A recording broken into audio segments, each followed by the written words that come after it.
So the second week of Jan to yesterday, Tuesday, a lot of songs were produced and released. The songs that I'm going to talk about in this video are actually worth talking about. And before you all say Benny the Butcher did release a good song, and why didn't you talk about it?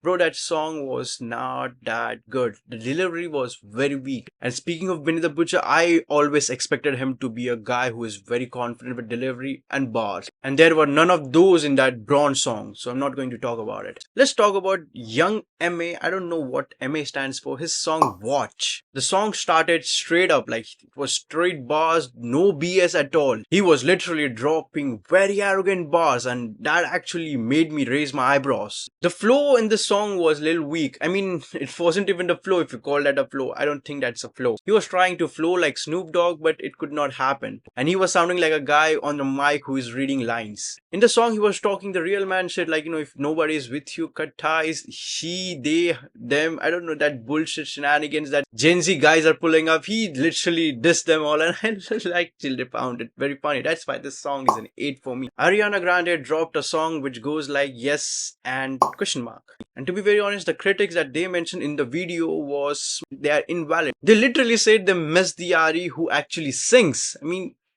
bro, are you deaf or something? She actually sings, and she is a very lovely singer. And there is no song in which she does not sing, because she's a singer and that's what she does as a profession. So the song was totally on self-love. She was saying whatever I do is what I want to do because I love it. If some change that you make that brings a positive change in your life, that change should be conscious and you should ignore the critics coming on it. And that's what the song was all about. But I think that these Gen Z girls are going to misuse the song like hell, like turning lesbian just because a guy mistreated her and calling it self-love and other shenanigans. So that's why the song is a 7 for me. Now let's talk about DAX. My god, this guy never ceases to amaze me. And I'm very happy that he never signed a label, because if he had done it, it would have ruined his creativity. The song is about eternity, and none of you all knows what eternity is. It is divided into vast amount of subjects, like it is in astrophysics,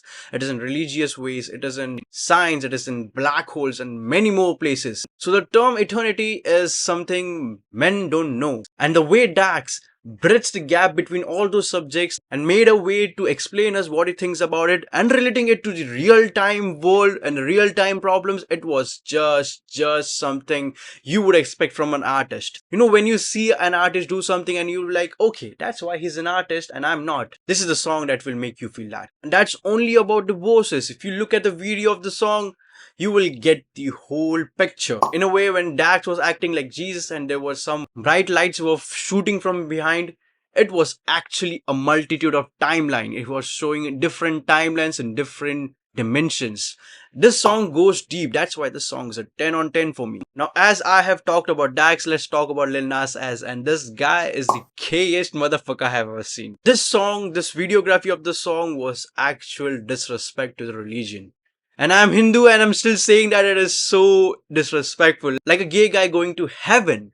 If you look at Frank Ocean's song, he always have a fight with God because the God will never let him enter into heaven because he's gay. And then look at the audacity of Lil Nas X. If that's not all, this guy crucified himself in the video and he was acting all gay, playing basketball with the seat in, going from heaven to hell. In one clip, he was dancing on the water while the background dancers were on something and he was dancing on water, which actually translates him being Jesus who's walking on the water. Nah, he's dancing on water. All of these was his way to flex that he's back. But in the video, he says he's in prime, so why you are announcing you're back? I love the whole delivery of the song. It was like a modern rap pop song, and that's why I love it. But the bars were very weak, very gay. I don't dig those kind of bars. Seriously, I don't. And in the words, he was sounding very fruit. And that's why I rate this song as 5. And yesterday, Playboi Carti dropped a song, Evil Jordan. Not gonna lie, this is one of the recent songs of Playboi Carti in which I found a flow in it. Don't you think with the horns he was looking like Doja Cat? And to be very honest, I did not like the whole videography of the song.